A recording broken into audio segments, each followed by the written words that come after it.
Start off with a nice view of some of the storms that are rolling through the area for tonight. No severe weather. We had a severe thunderstorm warning a few hours ago, but we do not have anything going on right now, and so far that's about it. Getting a lot of rainwater kicked up on the highways and byways around the mid-south, or around the Tennessee River Valley area for tonight.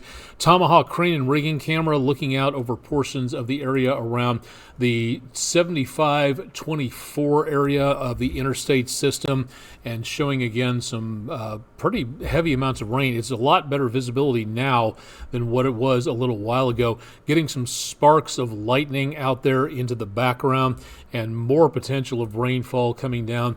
We do have some more thunderstorms forming down into northeastern parts of Alabama, and that is where we could be seeing the potential for some more activity coming up as we go into overnight. Looks like we took a bit of a power hit there. I'm Chief Meteorologist Austen Onek. This is Weather Overtime. This is our online video weather blog enabling you, the viewer, to ask questions if you have anything in regards to questions about the forecast. We'd love to be able to check in with you wherever you happen to be. We cover southeast Tennessee, north parts of Georgia, northeastern Alabama, and back into around the far western area of North Carolina. So we'll continue to see the potential of more of this activity into the weekend. We'll take a look at the forecast for Cinco de Mayo coming up on Sunday. It's also Star Wars Day coming up as we go into Saturday. Also Free Comic Book Day. We'll take a look at that in the weather forecast in just a little bit, so stay tuned for more.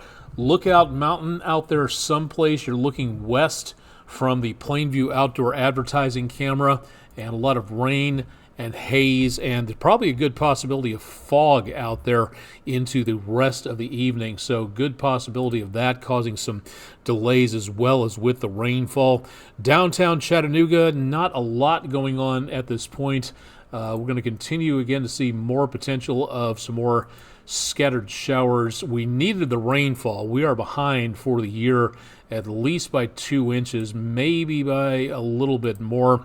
I'll check out the almanac page coming up here in just a little bit. You can check in with our forecast through the rest of the evening and all the way through the weekend at wdef.com/weather if you'd like to see a little bit more.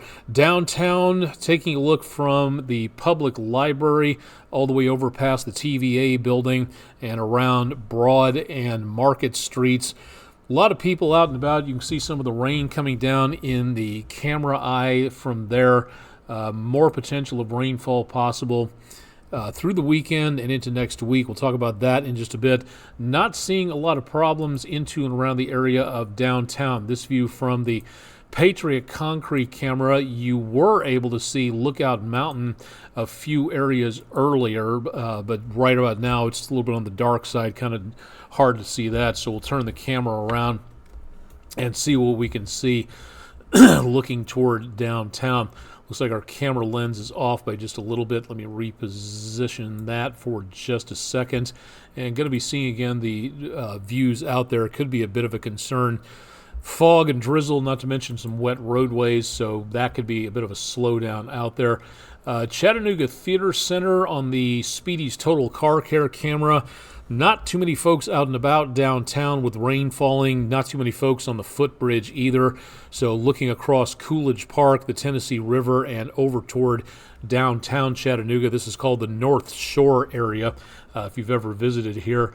And not going to see too much, it looks like, on the Chattanooga Zoo webcam as we see this also looking off to the west. It was a spectacular sunset on this view from yesterday, but not picking up too much for right now. So let's turn that camera around and see what's going on over toward Erlanger Hospital, which is visible for right now. We've got some camera rain area out there sticking around. Some fog showing up in the foreground over toward the Chattanooga Zoo area around the railroad tracks, and otherwise looking at gray skies all the way on through. Temperatures out there, whoops, that was the wrong one. Sorry, we'll get back to that in just a little bit. Mild, back in the mid to upper 60s at this point. I'm going to stay on the mild side for the rest of the night. So we'll be seeing the potential of some more showers to hopefully cool things off by just a little bit. Chattanooga right here in the center of your screen. Heaviest rainfall along I-75 and down from southeast Tennessee into and around portions of northwest Georgia. That's where we're getting the heaviest rainfall. Fort Oglethorpe, you're getting a cluster of lightning here, although the heaviest rainfall has moved on off to the north and to the east. So right before 10 o'clock, Collegedale, Cohutta, Varnell, Tunnel Hill, you're picking up more of the scattered showers that we're seeing, but it's this area right around Fort Oglethorpe that we're getting this cluster of lightning strikes.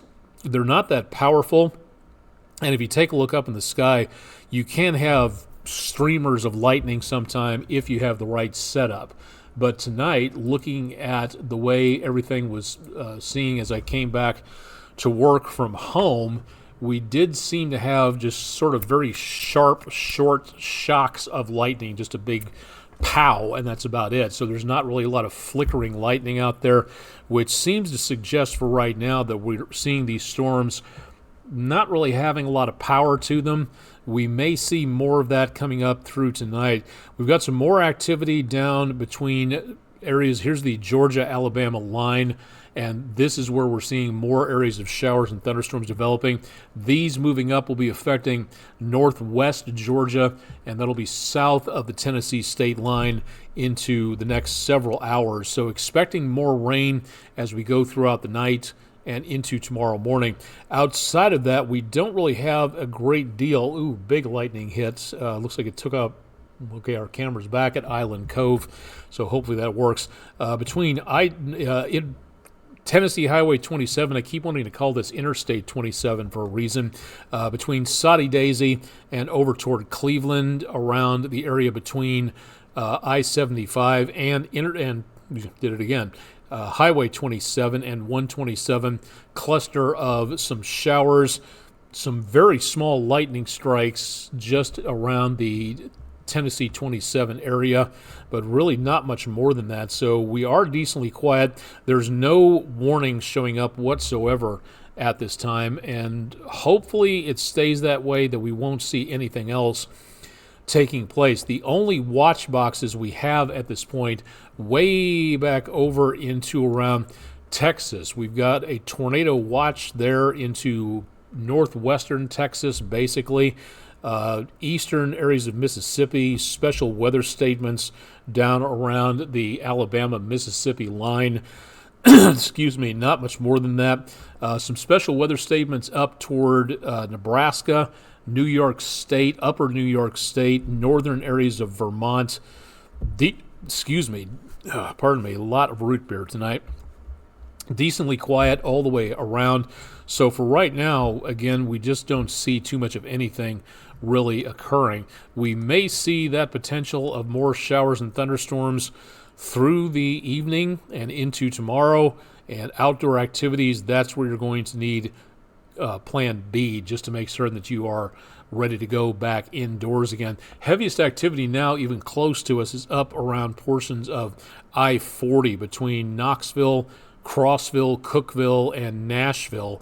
And some activity, again, across southern middle Tennessee, but really just not much more than that for right now. So outside of these areas that we're looking at moving through as we speak, I just don't see too much of anything happening. And it looks like hopefully, again, no more severe thunderstorm warnings. So for the time being, the heaviest activity is out of Chattanooga, and a little bit more replacement activity coming up again from the south. Getting a lot more lightning strikes here between Lafayette and Fort Payne. So we could see, again, right into the area right there. They're very, very tiny. The larger the lightning bolt on the Barron's display, the more powerful the lightning strike is. And we're just not seeing any of that for right now. We'll keep an eye on that, and I'll be here through the weekend to keep you updated as to what's going on. But be prepared for more of those showers and thunderstorms out there. Temperatures right before the top of the hour, 60s and 70s, had a few 80s over towards Scottsboro and close into northeastern Alabama. We're getting close to that time of the year where it's going to take off and be very toasty across much of the region. Let's do one more webcam here. Downtown Chattanooga, the Tennessee Aquarium, the buildings out there in the background up against the Tennessee River. They're Chattanooga weather webcam. It's available at tnaqua.org if you'd like to see this for yourself. Downtown around, I believe, 4th Street, 3rd Street, somewhere in there. And a lot of traffic for tonight, so a lot of folks out and about, but the rain is definitely coming down, as you can see in the street lights, so we're going to continue to see that through tonight. Let's check out the almanac page. I doubt we're going to see any rain in the rain gauge because of the fact that we're not at midnight. This number will increase as we go past midnight, so the day is finished and the report for the day can be tallied and put in here. We're behind for the month by just about half an inch, and we're pushing 3 inches behind on the year. I doubt we've gotten that much to bring us back up to snuff to get us a little bit less in the way of very dry conditions. We could use some more rainfall. Really, we'll see what happens after midnight there. 82 the high, just above our normal, 66 the low, and again, that just above our normal temperature for the day. 91 the record high in the year my my grandfather was born, and 38 the record low set back in 1971. So again, not showing too much in the way of cooler weather anytime soon. Here's the setup. We've got what is left of a cold front, and this is going to spin out of control in just a second, so give me a second. Unfortunately, there's a lot of data that gets crunched in these graphics. You see the wind particles on here. You add that to the map, it gets kind of overloaded and has to process all of that. So if I touch the map any place here, it goes nuts, and we don't see where I originally posted for in this position to show the Tennessee River Valley. Now, we're working now. We have what's left of a cold front sliding north of us. That could irritate more showers and thunderstorms, but it's more the instability in the atmosphere, the very moisture-rich atmosphere of the southeastern United States that is providing the fuel for these thunderstorms. We've got a good onshore flow from both the Atlantic and to a certain extent from the Gulf. So we do have some moisture out there that'll power these thunderstorms and fuel them up, and more activity possible. But the threat of severe weather at this point, I'm just not seeing it for the time being. Now, this next storm system will be kind of like the last storm system that we had. It's going to move up to the northeast. It'll drag a front behind. It'll develop a new area of low pressure, lather, rinse, repeat, and then we will see the potential for more of these storms coming on through Saturday, Sunday, Monday, and then next week a bit of a break, almost, but not quite.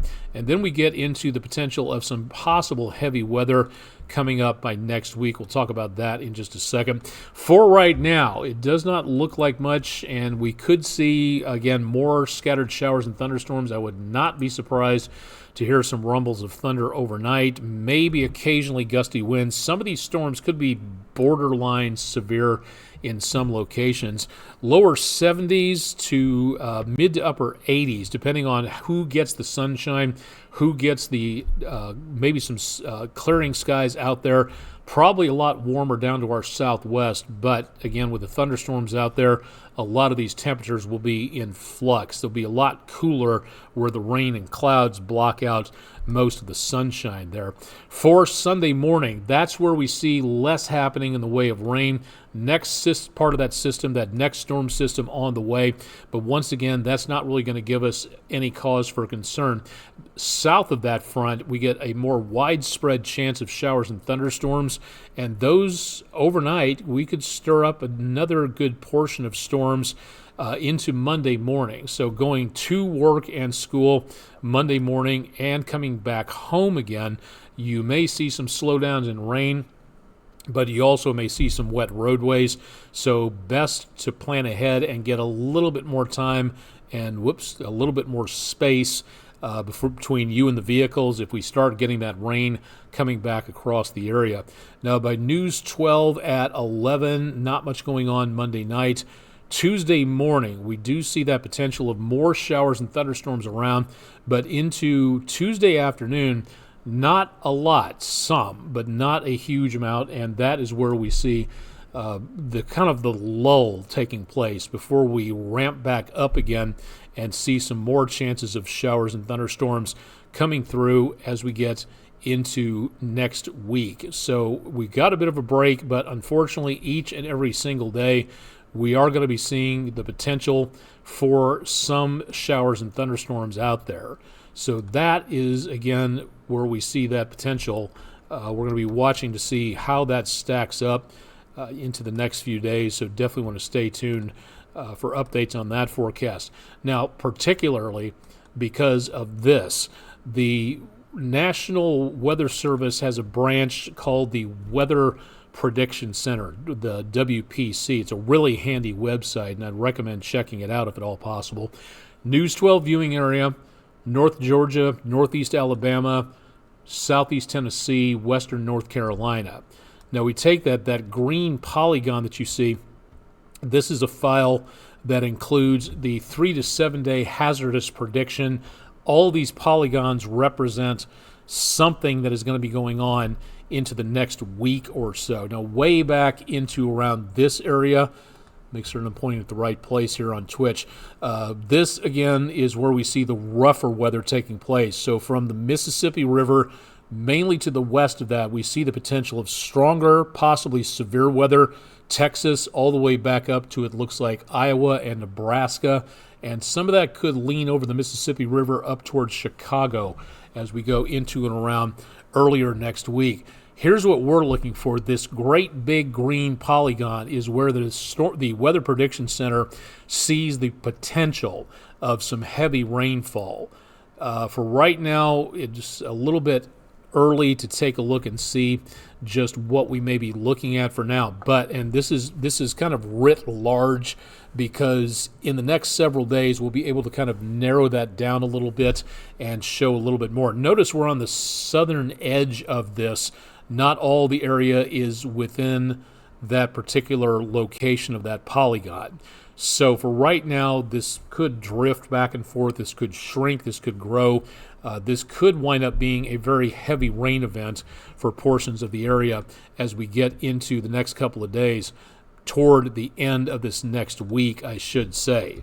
Now, that being said, heading into around next week, let me see if this is updated yet or not. Toward Wednesday of next week, it is possible that we could see widespread across the area, at least another inch or so going on Wednesday on the QPF, or the quantitative precipitation forecast. Spreading this out a little bit more between, here we go, from days 6 to 7, Wednesday through Thursday of next week. The forecasts are calling for what looks to be a pretty heavy load of rainfall coming on through. It looks like the worst of the worst will be from Nashville back to around portions of the Mid-South.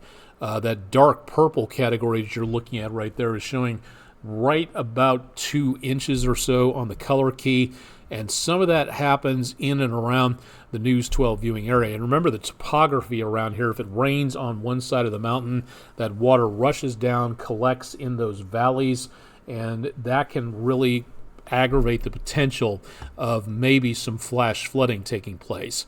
So for right now, the potential is there. Whether or not this forecast pans out, we're really going to have to pay attention to that.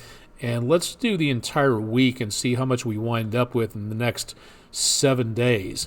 This is where we could make up a lot of the deficit for the rainfall, but from now tonight until next Friday night, could be the potential of 3 inches from the Mississippi all the way back up to portions of the upper Ohio River Valley.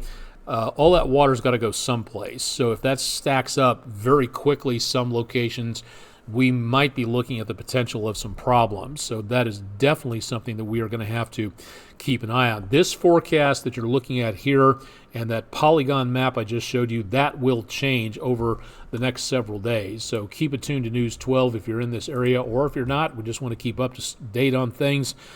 We'll keep you advised as to what's going on. So for right now, we're seeing again the potential for a lot of those problems continuing for rain. We need the rain. If we get that much of it, again, kind of iffy right now, but the cut large and kick in place forecast does show that potential for some heavier amounts of rainfall coming on through. From Island Cove Marina and Resort, Lake Chickamauga, where the Tennessee River flows through, Hunter Road making its way back up to the northeast around portions of those big mountains and hills out there. Intersection with Hunter Road and Tennessee 58, I should say, going on through. Not too many people out and about on the waters, and getting the occasional lightning strike from time to time. So we are seeing some decently quiet weather for now, but more potential of lightning coming up as we go into the next several days. So for tomorrow, a lot going on. We'll talk about Free Comic Book Day in a minute. Star Wars Day, again, may the 4th be with you. And looking at more chances of showers and thunderstorms for Saturday, Sunday, and Monday. That'll be the greatest chance coming up here. Tuesday and Wednesday, that's where we see that potential of less amounts of rainfall, so we're looking at more isolated activity, but the important thing is it's still going to be possible. So if you have any outdoor plans, I know there's a lot of things like where I was at Red Bank Elementary for today, field day activities going on. So if you've got any plans for outdoors, that is something that you really need to pay attention to, because you get all the kids outdoors, and then with thunderstorms off in the distance, it's time to get everybody back inside again as soon as possible. So please make certain that someone on staff is keeping an eye on what is going on to make certain that everybody stays safe. If you can see lightning or hear thunder, it is time to get back indoors and to make certain, again, everybody stays safe. So, again, not too bad on the temperatures, very much on the warmer side next week. Going to be kind of sultry out there with all this moisture coming out of the sky. And then this is where Wednesday, Thursday, Friday, that's where we see the potential of maybe some of that heavier rainfall coming on through. It's not quite a severe weather situation, but it is a situation that needs to be monitored and you need to plan ahead for. If you live, work, or drive through any low-lying areas, that's where you need to make certain that you're paying attention, because debris can stack up, block drainage sites, and raise water levels where you're not expecting a flood. You may get one. If you're not paying attention, you might drive right into it. So let's be careful out there. Let's keep it tuned to News 12, and we'll keep you updated on that potential as we go into the next few days. But again, I don't think it's going to be a washout all the way on through, but I do think that we need to be very cautious on here. Cinco de Mayo celebrations outside, you may need to move them back indoors again. Very mild on the temperatures, back in the mid-80s or so. All the way through next week, not bad. Next Thursday is National Butterscotch Brownie Day, if I recall correctly. And Thursday is actually, if I'm also not mistaken, National Miniature Golf Day. So for that, you may see some problems, with some heavier rainfall outside. We'll keep you updated on that. Now, we've talked about this a lot in the last few days. Tomorrow is a very cool day. This is a really neat holiday that appeared in the last few years or so. It goes back decently farther than that. It's one of my favorite days, and it's really cool because it promotes how cool comic books are. Comic books are their own type of literature. Getting a kid interested in reading a comic book might get them interested in something else, something like Shakespeare. You never know. So it's really cool to be able to see that. The variety of artwork and the variety of different types of comic authors and the artwork that they use is just sheer brilliance if you take a look at that. And it goes beyond anything like X-Men and Marvel and DC and stuff like that. It really includes some amazing talent and artwork out there. I don't even have anywhere close to that. But what this is all about, you go to a comic book store and they're going to have a big stack of comic books. available. Now, it's not going to be, again, like collectible comic books. There's going to be a lot of promotional stuff. There's going to be a lot of things that didn't sell. There's going to be some really cool stuff that people might be looking for, and it's going to be a variety of artists. It's not going to be just DC or Marvel or whatever. It's going to be a whole bunch of stuff that you might pick up. It might be Pokemon. It might be some manga, I never know how to pronounce that. So you go in and you get a couple of free comic books, and hopefully you'll spend a couple of bucks, because this is a very good way to support your local comic book dealer. The Chattanooga Library has 2 events going on at Northgate and Eastgate Library for Free Comic Book Day coming up tomorrow. I'm going to try to get out to Epicos, one of our sponsors here at News 12, for Tech Bite Comics and Games. I believe that's on Highway 64. And hopefully, again, get an opportunity to get out there. If we don't support the comic book stores, like bookstores closing down in the last 10, 20 years, if we don't get out and support them and buy things, voting with our dollars, then these things are going to go away, and it's going to be very difficult to pick things up. They're already kind of a dying breed. So I like to be able to talk about this and to be able to tell you that if you've never heard about this, dismiss it if you want to as being too nerdy or something like that, but it's really neat to be able to see the artwork, the information that's passed along in there, the storylines that have to be crafted, things like that. There's great artists out there. One of my favorites is Frank Cho, who does Liberty Meadows comic strip. That's really cool. Scott Kurtz, who does the PvP, player versus player, as well as a lot of other great comics out there. Dave Kellett, who does the Sheldon and the Drive comic strip about a interplanetary war in about 250 years in the future, featuring a bit of technology that pinches space, that no one really understands where it came from. Really cool to see the interplay between the characters, the species he invents, things like that. Of course, Captain Marvel, always one of my favorites. Alex Ross does a great job with things like that. So if you have the opportunity, find a comic book store near you and support them, not just on Free Comic Book Day, but all the way throughout the rest of the year. Really cool stuff out there, and you might find something you didn't know you liked before. So head out and find out more. That is all day Saturday, first Saturday in May. Please check it out and see what's available there. All right, I think that's pretty much it. We've talked about hurricane preparedness week. That's going to be coming up in the near future. Next week, actually Sunday, is when that starts. So we'll be talking more about that as we go into later on tonight. Let's take one more look at the radar. It's about 15 past 10 Eastern time. And just want to make certain that everybody is paying attention, because we will be picking up more of these showers and thunderstorms out there tonight. Excuse me. Most of the activity for now is east and south of Chattanooga, moving away to the northeast. But I would not be surprised to see more activity developing down to our south and west into the rest of the night and overnight. So we could see more of those problems coming up.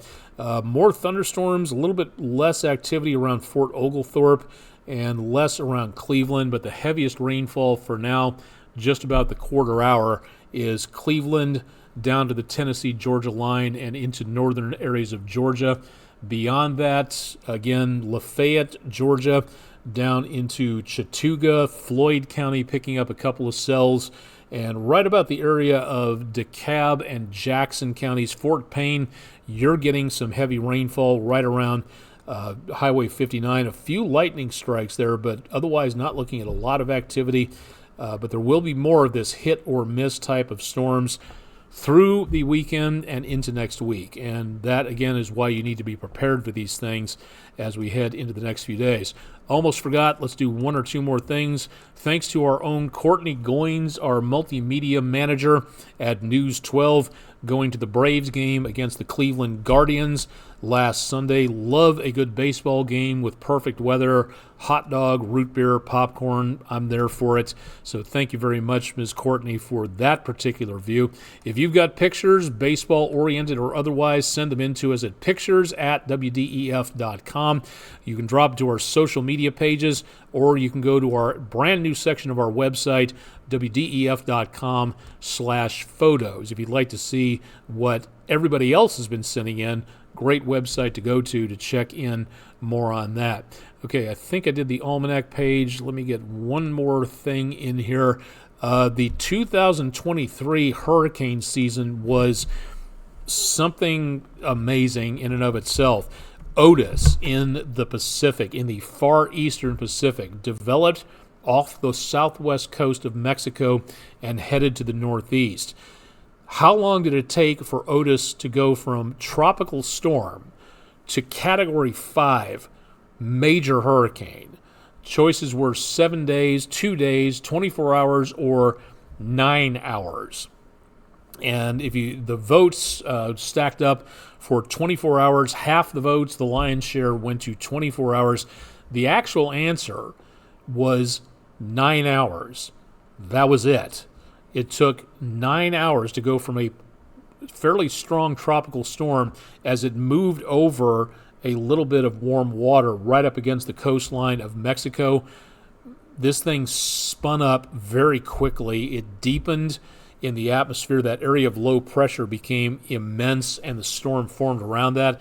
As it went toward Acapulco, it was devastating. It was absolutely amazing to see this. It was sad and scary to see this, but it was a major hurricane from a tropical storm in 9 hours.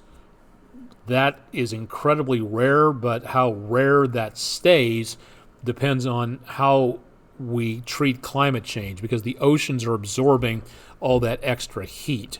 So if you'd like to see the next poll, it'll go up at midnight through the weekend. So thanks to friendandroofing.com for being our sponsor there. Really do appreciate that. Thank you very much to all of our sponsors for helping us along and being our sponsors. We really do appreciate that. So again, thanks to everybody on that. So I think that'll do it for tonight. I think we're pretty much all taken care of and up for the minute into the weekend. So we'll go ahead and start to close this down for Friday night. We've been on for about a little bit more than half an hour, so I guess we had a decent amount of stuff to talk about for this evening. Thanks to everybody on Twitch and YouTube for following along. Really do appreciate the new follows out there, and if you like what you see, spread the word. Show everybody else what we do here in our weather blog, and we'd love to be able to kind of spread that out for everybody to take a look at. So again, thanks to everybody. I'll have your weather into the weekend on Saturday and Sunday. Meteorologist Todd Hyslip is off on vacation this week with his family, so I'll be doing the Saturday and Sunday night show for you, and I'll be in for all of next week to keep you updated as well about what our heavy rain chances are going to be as we get into next week, the later part of next week. Again, that could be an issue, so keep it tuned to News 12 for more. I'm on all these social media channels except for Facebook. Facebook doesn't want me, apparently. Tried to log back in again, but they will not accept my credentials after someone tried to hack me. So if anybody works for Facebook, quoting Chandler on Friends, your hotline ain't so hot. So would love to be able to get back onto Facebook, but it looks like my Facebook days may be over with, whether I like it or not. Thanks for joining me for Friday night. Again, with the rainfall out there, please use caution. Slow it down. Make certain you're taking it safe out there, and stay tuned because we'll have more coming up through the weekend. I'm Chief Meteorologist Austen Onek, live and direct from Chattanooga, Tennessee. Stay tuned for more with News 12 through the weekend, on air and online with News 12.